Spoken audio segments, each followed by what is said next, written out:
In the blue water off the very edge of the Great Barrier Reef is a fish different from all the rest.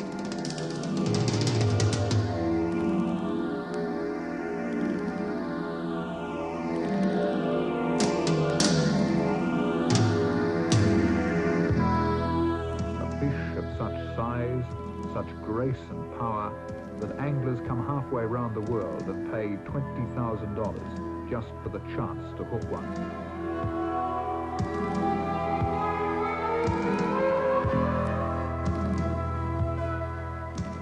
These fish are huge, spectacular, and like no other, they are regarded with awe by those who hunt and so respect them.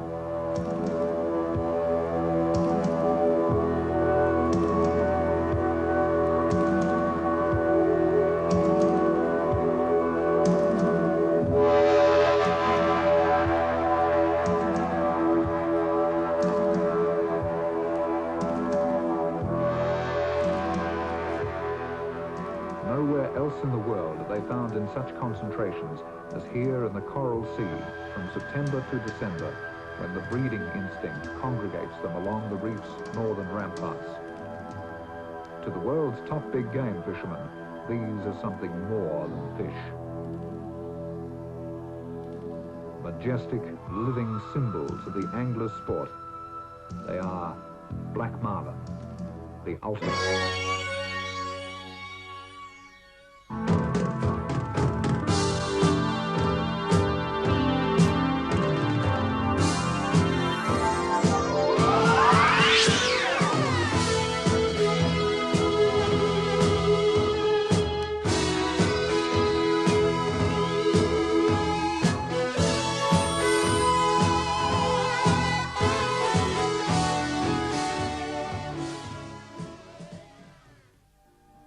An American, George Bransford, first found the marlin off this coast during the last war and had established the sport fishery in Cairns by 1967.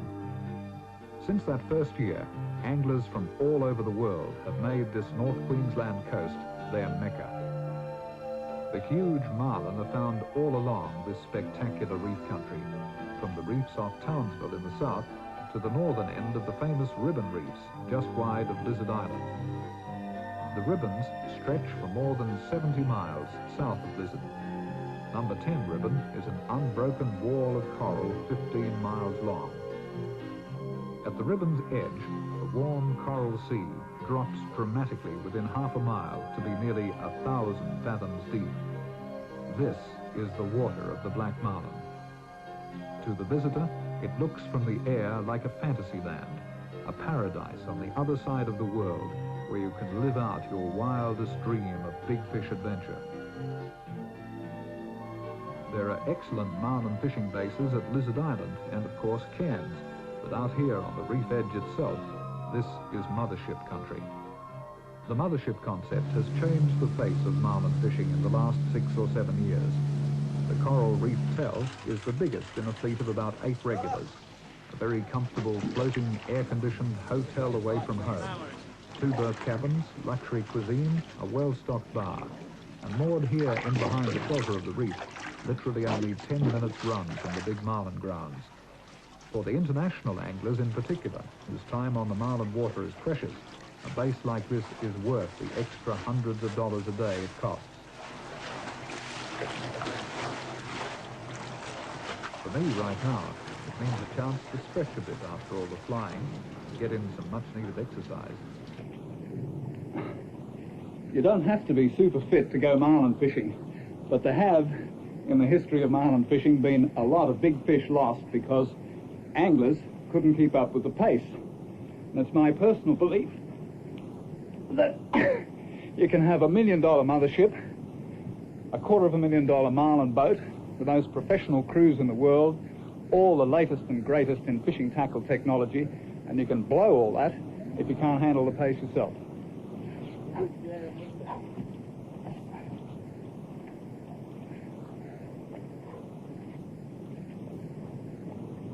Of all the places I think I've had to do my exercises in, this has got to be the most beautiful.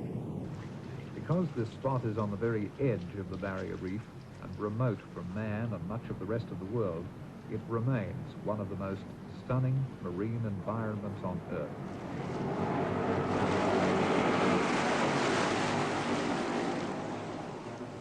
The Cairns Marlin sport fishing facilities are so streamlined today, your first impressions may have you catching your breath.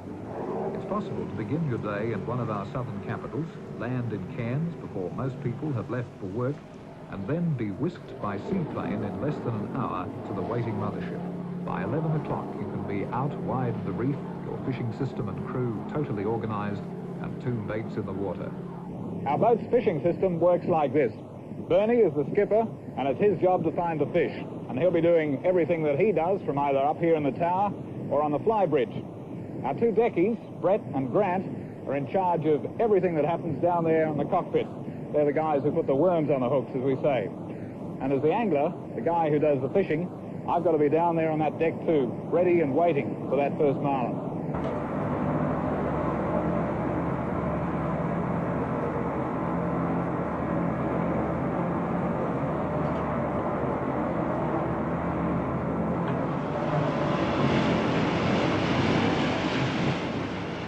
The baits hit the water, everyone on the boat is looking, waiting, anticipating even the smallest sign of action. It's about then that an energetic porpoise can give you a fright.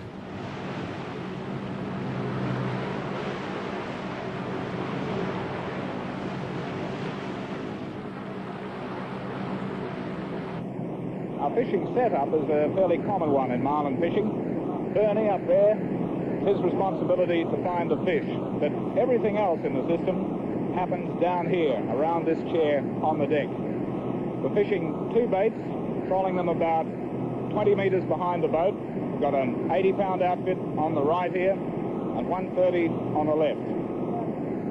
The way we've got the baits rigged, instead of having the bait trolling directly from the rod tip, it trolls first up to the outrigger clip. The line's clipped up there. And between the rod tip and the outrigger clip, there's a large loop of line. When the fish takes the bait, he first pulls the line out of the outrigger clip. That large loop of line falls back in the water, no friction on it whatsoever, and it allows the fish about 40 metres in which to swim away with the bait unsuspectingly, gets it in his mouth, gets the hook where we want it, and then we do our bit back here in the boat. When Bernie thinks the hook's in the right spot, he gives me a yell. I push this drag lever up to half, gives us a strike drag. In case of this reel, it's 25 pounds of strike drag, 45 pounds on the 130. Bernie hits the throttles at the same time. Everything comes tight. The hook goes into the fish. We make our hook up, hopefully. Nowhere else does that special fisherman's anticipation work on me more intensely than in these waters. But no matter how alert I try to be, that first action always breaks right out of the blue. On the right! Hook up 1, and it's on the 130.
Sport fishing centres of the world, a fish of this size would be regarded as a major fishing event. In this water, some seasoned anglers think of them as only a nuisance.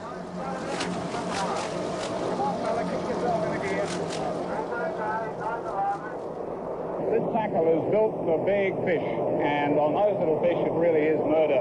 We had him up to the back of the boat and tagged and released and on his way again within 2 or 3 minutes. But if we get a decent fish, a fish of 6, 7, 8 10, 1,200 pounds, then it'll really stress this tackle and me and all the resources of the experts of the boat.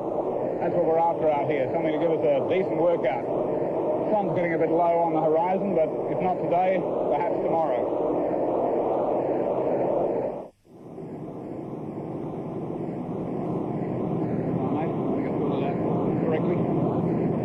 What we did to that little fish before we released it was to tag it with one of these. That's a research tag, simply a piece of stainless steel and plastic with a number on it. We get those these days from the New South Wales State Fisheries Department here in Australia. But in the early days of marlin fishing, we used to get them from the Woods Hole Oceanographic Research Institute in the United States. And with the tag, there's a corresponding card on which all the data is kept. The time and place of capture, the size and species of the fish, its estimated weight, that sort of thing. And the point of the tagging exercise is, should that fish ever be recaptured and the tag recovered, we might be able to find out something about the growth rate of the fish and its migratory patterns, where it's traveled. The longest time a fish was ever at large before being recaptured was something like 1,000 days, and they caught that fish again in New Zealand, 2,000 miles away from where it was tagged. That was a surprise to everybody. The point of the whole exercise is that we know very little about marlin, and this little piece of plastic and stainless steel represents about the only research effort going on off the Australian coast, at least, that we know of.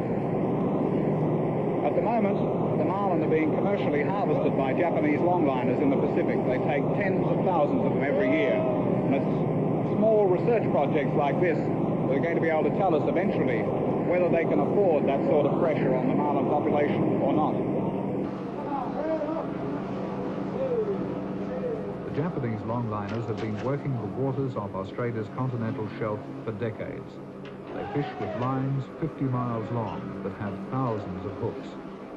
Their primary target fish is the yellowfin tuna, eaten as a delicacy in Japan called sashimi, where it fetches up to $70 a kilogram. Marlin, too, are a target species of the Japanese. They're also worth big money to the longliner fleets.